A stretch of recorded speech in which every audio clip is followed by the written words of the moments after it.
Bienvenidos a un nuevo episodio de Brands for Future. En el episodio de hoy nos sumergimos de lleno en el mundo de la tipografía y lo hacemos de la mano de una de las personas que ha diseñado algunas de las letras que más hemos visto a lo largo de nuestras vidas. Tal y como le calificó The New Yorker, es la persona más leída de la historia. Estamos hablando de Matthew Carter, el diseñador detrás de fuentes como la Verdana o la Georgia. Es la historia de una persona que, a pesar de haber dedicado toda su vida al diseño de tipografías, ha tenido que reinventarse en innumerables ocasiones a lo largo de su carrera. El ejemplo vivo de una persona que ha sabido cómo adaptar un oficio de más de 500 años a la era digital, desde tallar tipos móviles en plomo a dibujar letras a golpe de píxel. Hoy, en Brands for Future, Matthew Carter.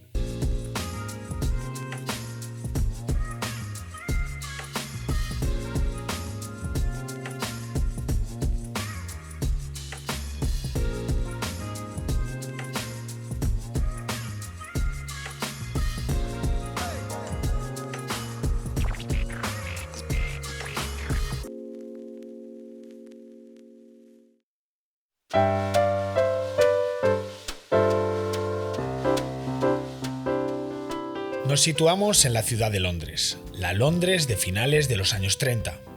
En ese momento es la segunda ciudad más poblada del mundo después de Nueva York, y una ciudad de grandes contrastes. Después de la Primera Guerra Mundial y la crisis económica del 29, reinaba un cierto ambiente de pesimismo y un desempleo masivo, pero al mismo tiempo es un momento de explosión cultural. El jazz, los bailes de salón, el cine sonoro o los primeros grandes almacenes. Todo apunta hacia la modernización. Y aquí, en este momento y en este lugar, es donde nace, el 1 de octubre de 1937, nuestro protagonista de hoy. Nace en una familia donde las letras tienen una importancia inusual. Su padre, Harry Carter, era diseñador de libros e historiador de temas relacionados con la imprenta y la tipografía. En ese momento trabajaba como maquetador y como diseñador de libros. Y los primeros años de Matthew transcurren durante la Segunda Guerra Mundial, en la que su padre tiene que interrumpir su carrera profesional porque es llamado a filas y enviado a Oriente Medio. Pero bueno, al finalizar la guerra, la situación recobra cierta normalidad y el padre de Matthew es contratado para trabajar en Her Majesty's Stationery Office, la imprenta oficial del gobierno británico.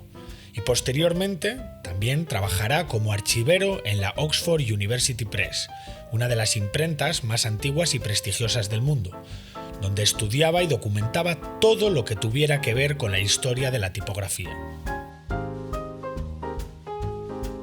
En el año 1956, Harry recibe un encargo de investigación. Se le pide que viaje a Amberes para investigar una colección increíble de punzones tipográficos del siglo XVI en el Museo Palatine Moretus. Durante los siguientes años viajaría en numerosas ocasiones hasta allí y en muchos de esos viajes le acompañaría su hijo, un joven Matthew Carter. Para los que no conocen, este museo es la antigua imprenta de Christophe Palatine, uno de los grandes impresores del Renacimiento europeo y que guardan en sus archivos los punzones originales con los que fabricaron algunos de los tipos más bonitos e interesantes de la historia.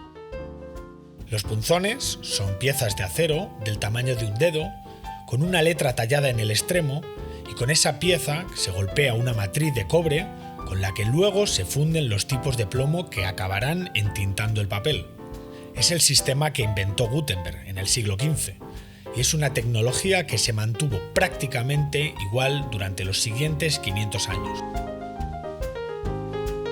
Durante estos fines de semana, padre e hijo subían al desván del museo a catalogar estos punzones.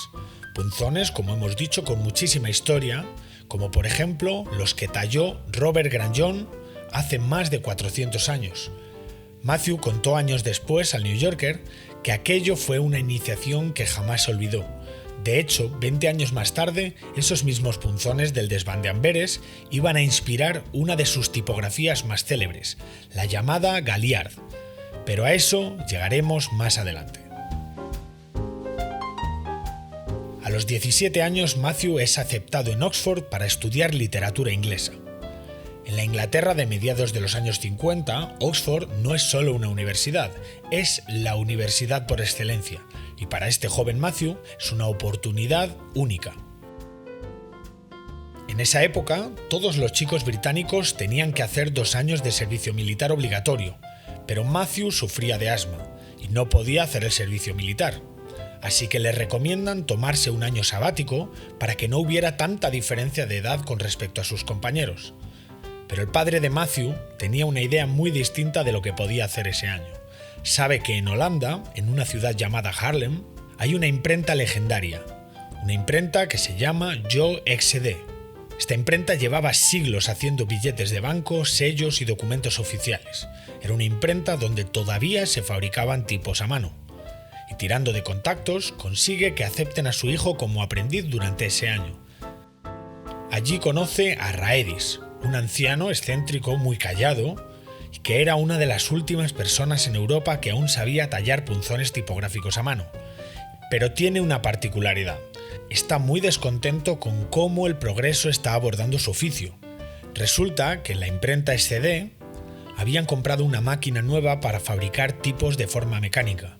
Una máquina que en teoría iba a sustituir a los punzonistas como Raedis. Iban a hacer el trabajo más rápido, más barato y sin necesidad de humanos. Pero su maestro, cada noche, antes de irse a casa, desmontaba una pieza de esa máquina, se la llevaba en el bolsillo y de camino a su casa, cuando pasaba por uno de los canales de Haarlem, las tiraba al agua. Y como podéis imaginar, llegó un momento en que la máquina dejó de funcionar.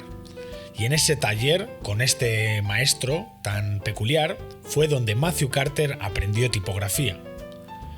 De Raedis aprendió muchísimo, pero le hablaba muy poco. El aprendizaje era a través de la observación. Miraba cómo su maestro cogía el cincel, cómo golpeaba el acero y poco a poco iba tallando el relieve de una letra del tamaño de un grano de arroz. Un trabajo milimétrico. Matthew ese año descubre 2 cosas que le cambian para siempre. La primera es que este oficio se le daba bastante bien, que era bastante bueno haciendo esto. Y la segunda es que prefiere tallar punzones, prefiere trabajar con tipografía que ir a Oxford a estudiar literatura. Y aun teniendo una plaza en una de las mejores universidades del mundo, decide que ese no es su camino. Sus padres no se lo tomaron nada bien, pero entendían que Matthew había encontrado una profesión que realmente le apasionaba.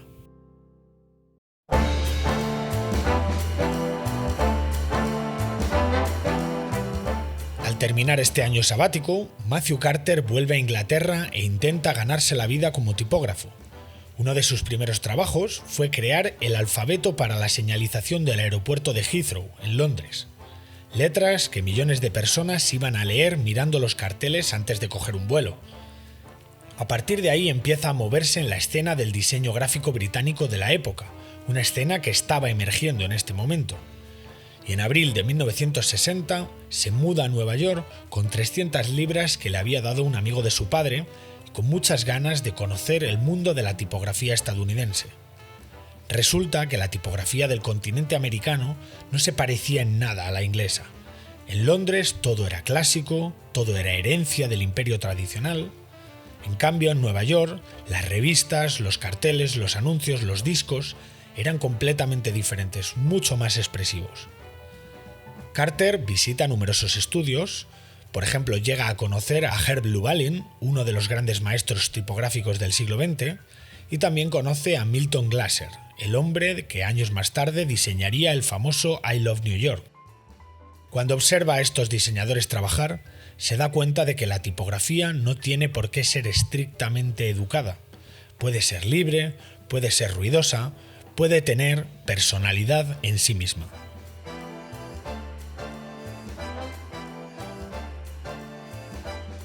En 1965, Carter recibe una llamada que le marcaría para toda la vida.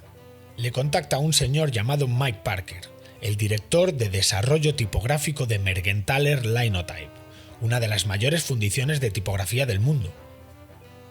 Parker era un fanático del Museo Palantan Moretus, el mismo donde Matthew y su padre habían pasado tantos fines de semana cuando era un adolescente. Así que cuando Mike y Matthew se conocen, conectan inmediatamente.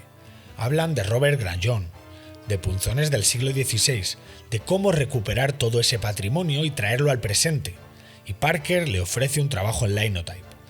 Matthew no se lo piensa dos veces y en Linotype pasará los siguientes 16 años.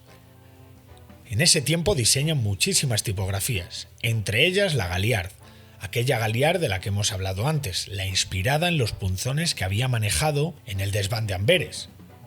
Pero si hay un encargo que define realmente esta etapa, es el que realizó en el año 1976 para AT&T, la gigantesca compañía telefónica estadounidense que iba a cumplir 100 años en este momento. Quieren celebrar su centenario con algo muy específico, una nueva tipografía para sus guías telefónicas. En este momento empezaban a aparecer las primeras máquinas de fotocomposición. Las letras dejaban de ser de plomo y se convirtieron en imágenes proyectadas sobre películas fotográficas. Y casi seguidamente aparecen también las primeras pantallas digitales, los primeros ordenadores y, lógicamente, las primeras tipografías en pantallas dibujadas en píxeles. El encargo de AT&T para hacer estas guías telefónicas era muy complejo. Iba a poner a prueba todo lo que Matthew había aprendido. Tenía que diseñar una tipografía que fuera legible a 6 puntos, es decir, con un tamaño muy pequeño. También debía sobrevivir a la impresión sobre un papel de periódico barato, un papel que absorbe mucho la tinta. Además, iba a ser impreso con imprentas de rotativas a alta velocidad. Esto hacía que el proyecto tuviera unas restricciones prácticamente imposibles de ejecutar, pero Carter las consigue resolver con una solución brillante. A la tipografía que crea la llamó Bell Centennial, y la solución técnica que encontró es lo que se llaman ink traps, o trampas de tinta. Cuando imprimes letras pequeñas sobre papel barato a alta velocidad, la tinta se expande. Lo que era un trazo nítido se convierte en una mancha ilegible. Y lo que hizo Carter fue adelantarse al problema. En las esquinas interiores de las letras, donde los trazos se encuentran, hizo pequeñas hendiduras, pequeños huecos, como si fueran pequeños mordiscos en las esquinas, y así cuando la letra se imprime a 6 puntos sobre papel barato, la tinta se expande y rellena esas muescas. El ojo del lector no las percibe, lo que ve es una letra perfectamente nítida y redonda. Carter no inventó estas ink traps, pero las perfeccionó y las llevó a su máxima expresión, las convirtió en un sistema. Para que os hagáis una idea del impacto que tuvo esta tipografía en el momento, la Bell Centennial está recogida en la colección permanente del MoMA, el Museo de Arte Moderno de Nueva York. This is from the mid-70s early trials of Bell Centennial typeface I designed for the US phone books. And it was my first experience of digital type, and quite a baptism. Designed for the phone books, as I said, to be printed at tiny size on newsprint, on very high-speed rotary presses, with ink that was kerosene and lamp black. This is not a hospitable environment for a typographic designer. So the challenge for me was design type that performed as well as possible in these very adverse production conditions. As I say, we were in the infancy of digital type. I had to draw every character by hand on quadrilateral graph paper. There were 4 weights of Bell Centennial, pixel by pixel, then encode them raster line by raster line to the keyboard. It took 2 years, but I learned a lot.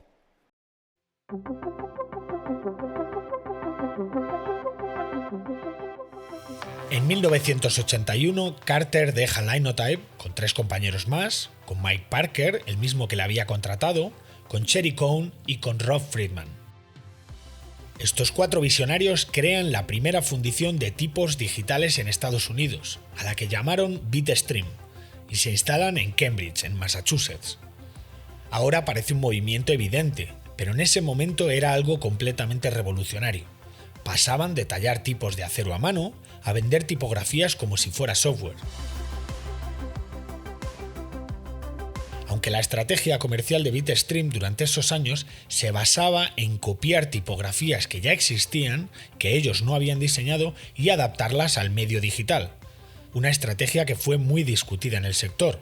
Por ejemplo, cogían la Times New Roman, propiedad de Monotype, y en Bitstream la llamaron Dutch 801. La helvética, la tipografía suiza más célebre del siglo XX, la vendían con el sobrenombre de la Swiss 721, y técnicamente no era ilegal, porque las tipografías en aquella época tenían una protección legal muy débil. Pero éticamente el sector estalló contra Bitstream. Años más tarde, un diseñador de tipografía llamado John Hudson llegó a calificar aquella práctica como uno de los peores casos de piratería en la historia de la tipografía, y esa frase quedó marcada para siempre asociada al nombre de Bitstream. 10 años más tarde, en 1991, Carter se va de Bitstream y fundan Carter & Cone, un proyecto mucho más personal y con una filosofía más artesanal, donde se proponen diseñar tipografías nuevas, no a digitalizar las de otros, sino a crearlas desde cero, y precisamente cuando Matthew Carter empieza este capítulo más artesanal y más íntimo, recibe una llamada desde Seattle. Una empresa llamada Microsoft tiene un serio problema, y necesitan a alguien que sepa de tipografía.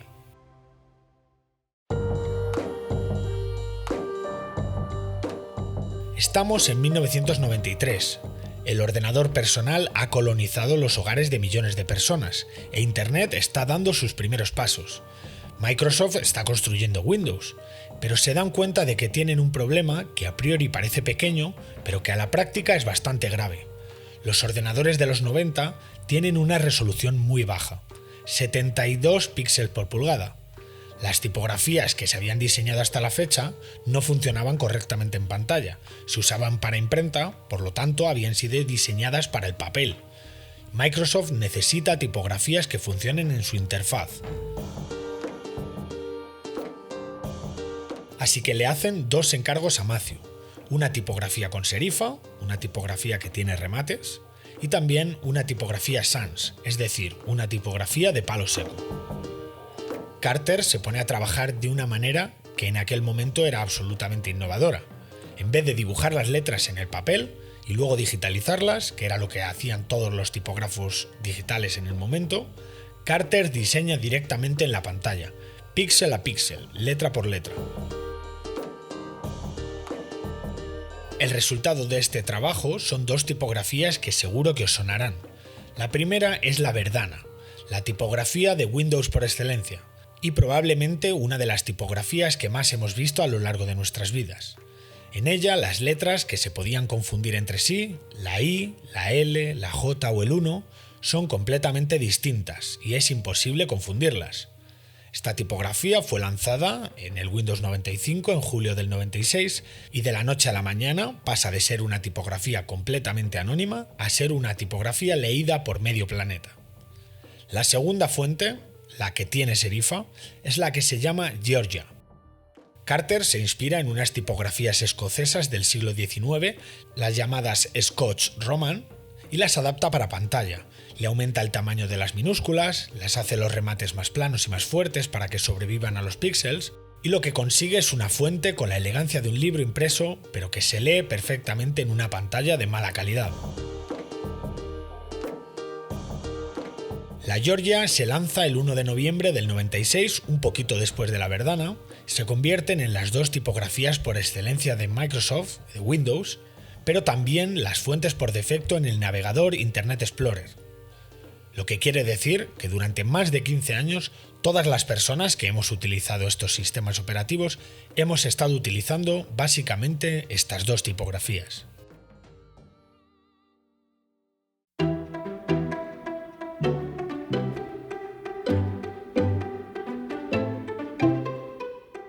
Mientras tanto, Carter también trabaja en otros proyectos más pequeños, pero también muy interesantes. Por ejemplo, para el Walker Art Center, el Museo de Arte Contemporáneo de Minneapolis, realiza una tipografía propia, una tipografía que querían que fuera única y de la cual le dan absoluta libertad.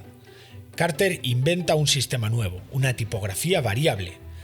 Diseñó letras a las cuales le podías incorporar o no la serifa, o también le podías quitar o poner ligaduras. Esto hoy día no es tan extraño, pero en este momento imaginaros lo innovador. Un sistema modular como piezas de Lego que podías activar y desactivar. Es una de las primeras tipografías variables de la historia del diseño, y hoy la Walker también está recogida en la colección del MoMA de Nueva York. Pero también ha diseñado muchas otras tipografías, como la Tahoma, que es una derivación de la Verdana, la Big Caslon, la Mantinia o, por ejemplo, la Miller, que es una tipografía que diseñó en el 97, pensada para periódicos, y es una tipografía que usan periódicos como The Guardian, The Boston Globe o The Economist.